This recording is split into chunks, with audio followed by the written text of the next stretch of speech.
একদম কম সময়ে লোনা ইলিশ আর ইলিশ মাছের রেসিপি শেয়ার করব। শর্টকাট ঝটপট। তো প্রথমে লাগবে হচ্ছে বাজার করার জন্য চলে আসলাম ছাদে থেকে নিয়ে নিলাম সুন্দর সুন্দর একদম বড় বড় পুঁইশাকের পাতা নিয়ে ছাদের ভিতরে বসে বৃষ্টির পানি পুঁইশাকগুলো দিয়ে ফেলেছি। একদম সুন্দর করে ঝকঝকা চকচকা করে পাতাগুলো ধুয়ে নিব। পাতাগুলো ধোয়া হয়ে গেলে তারপরে পাতাগুলো সুন্দর করে পানিটা ঝরিয়ে কেটে নিতে হবে কুচু কুচু করে। বৃষ্টিতে ভিজে ভিজে ছাদে বসে বাজার শেষ, ছাদে বসে কুটাকাটি শেষ, ধোয়া পাকলা শেষ। এখন রান্নাটা করার পালা। রান্না করার জন্য পাত্র বসিয়ে দিলাম চুলায়, তেল দিয়ে দিলাম পেঁয়াজ আর রসুন। পেঁয়াজ আর রসুনটা কিছুক্ষণ ভাজা করার পরে দিয়ে দিব লোনা ইলিশের শুটকি। গরম পানি দিয়ে ভালো করে ধুয়ে নিয়েছিলাম। এখন তেলের ভিতরে সুন্দর করে ভাজা করে নিতে হবে। যখন ভালো করে ভাজা হয়ে যাবে, একদম সুন্দর করে ভাজা হয়ে যাবে, তখন এখানে দিয়ে দিব আদা আর রসুন বাটা।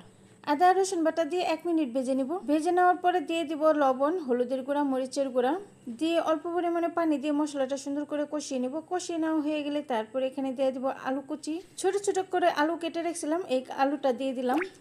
আলুটা দিয়ে কিছুক্ষণ অপেক্ষা করব। তারপরে দিয়ে দেবো কেটে রাখা পুঁইশাকগুলো দিয়ে সুন্দর করে ঢাকনা দিয়ে ঢেকে অপেক্ষা করব যতক্ষণ না পর্যন্ত সুন্দর করে একদম উনে অল্প একটু হয়ে যেতেছে। কিছুক্ষণ পর ঢাকনাটা উঠিয়ে একটু নাড়াচাড়া দিয়ে দিব। নাড়াচাড়া দিয়ে আবারও ঢাকনা দিয়ে ঢেকে দিব।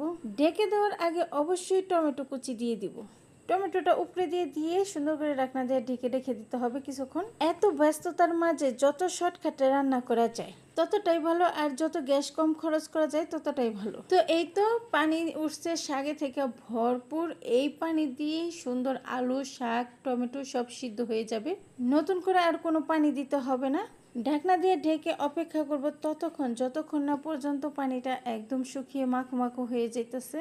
যখন মাখো হয়ে যাবে, আলু, টমেটো, শাক সিদ্ধ হয়ে একদম মাখা হয়ে যাবে, তখন আরো একটু নাড়াচাড়া দিয়ে সুন্দর করে একদম আলুটার সাথে মিলেমিশে একাকার করে দিয়ে চুলাটা অফ করে দেব। দেখেন তো দেখতে কতটা লোভনীয় লাগতেছে।